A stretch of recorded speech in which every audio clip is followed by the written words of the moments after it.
science are separate. I don't think they should be taught in science, no. I noted that I looked at the website of Waverley College and it has a slogan that says, "All your children will be taught by the Lord."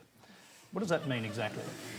Look, it may be that you've read more than I have, Tony, but look, at the end of the day, look, for example, I mean, my faith is personal. I don't think I've ever really come out and spoken about it. It's the media that have quizzed me more on it than I've actually gone out and actually spoken on it. In actual fact, I first met the Prime Minister when I was first elected, and it's funny, you know, he sat there, pulled out his Bible out of his top pocket and started to lecture me and give me a sermon. And I thought, that's interesting. I've never done that to anyone. And he's the Prime Minister. First meeting, never met the guy, pulls out his Bible. He's probably still got it in his top pocket, I think. But, look, it's not... I think it's very personal. And I think that, look, I've got my decision-making, my core decision-making team. I have a Jew and an atheist. I think you should be making policy on common sense and what is best for Australia. I don't think that, you know, Australians like the idea of having it driven by religion. And that is the truth, Tony. I've never raised the issue. It's very personal to me. I've never gone out and done what Kevin Rudd's done, meet someone for the first time, pull out the Bible and actually lecture them. I'm going to interrupt you because once again we've got a web question on this subject. It's from David in Victoria. Do you believe intelligent design should be part of the science curriculum taught alongside evolution, or do you believe it is non-scientific and should be relegated to the rubbish bin? And while you're talking, Stephen Fielding, we'll go to you first. What was the question? Sorry, Tony, I missed it. The question was about whether intelligent design should be taught in the science curriculum. Look, I actually think that kids are pretty smart, and I actually think that there's room potentially to be actually taught both. And allow the kids work it out. You know, I mean, I think they're pretty smart. In the science room. Not in the science room. I said before, Tony. So in the science room, I've told you before, and I'll say it again. Religion and science should be separated. I don't think there's room for that, and that's why I'm saying is that, you know, if parents are concerned, then maybe the school should teach both, but not in the science class, if you know what I mean. I think kids can work it out themselves with their parents themselves from there, but I don't think it should be in science at all. I make it quite clear, religion and science are two separate issues. All right, Richard Dawkins, is that a compromise that you're comfortable with? Well, I'd like to answer the previous question, which was, after all, put to me. Yeah, of course you may. Which was, do we think that religion should be taught in schools, not in science class? Of course it should not be taught in science class, but it certainly should be taught.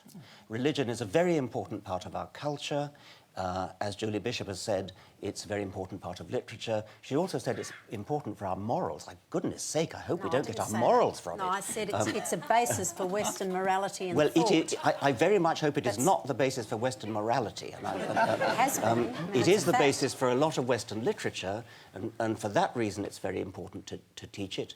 You can't understand European history without being steeped in religion, because so many of the wars were about it. But there's another very good reason for teaching religion, comparative religion, which is that children will then learn that there are lots of different religions, and they're all incompatible, and they can't all be right. And so what is I think actually rather wicked is taking children who are too young to know and teaching them, you belong to this religion. You belong to, you're a Catholic or you're a Muslim or whatever it might be. That, I think, is wicked. What you should say is, there are people called Catholics and they believe this, there are people called Protestants, there are people called Muslims who believe that, people called Jews who believe the other. That's important, that's worth teaching. Let children make up their minds when they're old enough, but don't tell children that they belong to this religion or that. Jackie. Jackie, let's hear from you, and bear in mind that I think you heard Julie Bishop, former Education Minister, suggest the teaching of the Bible in schools might be a good idea. I mean, I suppose it depends whether we're talking about Old Testament or New Testament, from your point of view. Yeah, I think that there are many religious beliefs, and I think it's really important, maybe for some of the reasons that Richard suggested, to be able to let people know the beliefs of various religious communities. And I think that it's really important in order to break down the misunderstanding and the prejudice and the division that happens between people, when instead of seeing actually the differences between religions, that teaching about them can actually find a lot of commonality as well, and a lot of places where we do agree and we do see things in the same way, but not just teaching religion. I think we should be teaching other moral bases of thought and other philosophy as well. And I think on the point of not telling your children what religion they are, I think we have an obligation as parents. We're raising our children, we're making decisions for them all the time, and I think this is... Are you all worried that in religious schools children get indoctrinated, which I think was one of the points Richard was making? Well, I don't want to speak for all religious schools, but the ones I know, I don't feel they're indoctrinated. I think there's a very... Well, I don't know. The ones that I know, there's a very healthy spirit of questioning and a lot of opening for children to, to question what's going on and to question belief and to ask and to not necessarily follow their parents. And you're right, if they come to an age and a time when they decide that that philosophy or that religion is not for them, then they're not going to remain part of it. But I think, as a parent, I would want to be giving my child a firm foundation in my beliefs. All right, let's hear what Patrick thinks about this. Teaching religion in schools, you're comfortable with it? Are there limits? Where do you set them? I thought you were going to let me off the hook, Tony. No, we want to explore who you are. Yes, yeah. Well, look, I very much agree with what Jackie and Richard have been saying about the value of teaching comparative religion. I've seen that in my own children. They went to a nominally religious school. It was of one particular denomination, but it was extremely liberal, and they certainly didn't teach any religion in science classes. They taught it in a comparative religion way. My youngest son learned a lot about Islam through that process, and really noticed the common features actually with other major religions. So I thought that was really valuable for him to do that. But I certainly don't think intelligent design should be taught anywhere, really.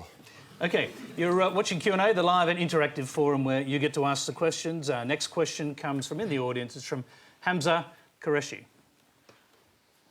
My question is for Professor Dawkins. Considering that atheism cannot possibly have any sense of absolute morality, would it not then be an irrational leap of faith, which atheists themselves so harshly condemn, for an atheist to decide between right and wrong? Absolute morality, the absolute morality that a religious person might profess would include what? Stoning people for adultery, death for apostasy, punishment for breaking the Sabbath. These are all things which are religiously based absolute moralities. I don't think I want an absolute morality. I think I want a morality that is thought out, reasoned, argued, discussed, and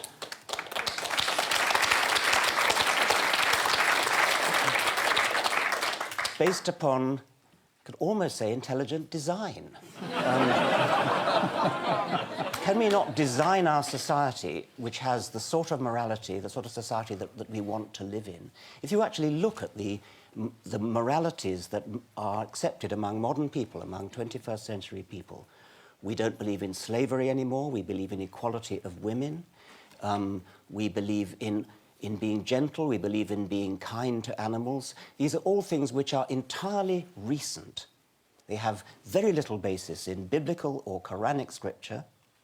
They are things that have developed over historical time through a consensus of reasoning, sober discussion, argument, legal theory, political and moral philosophy.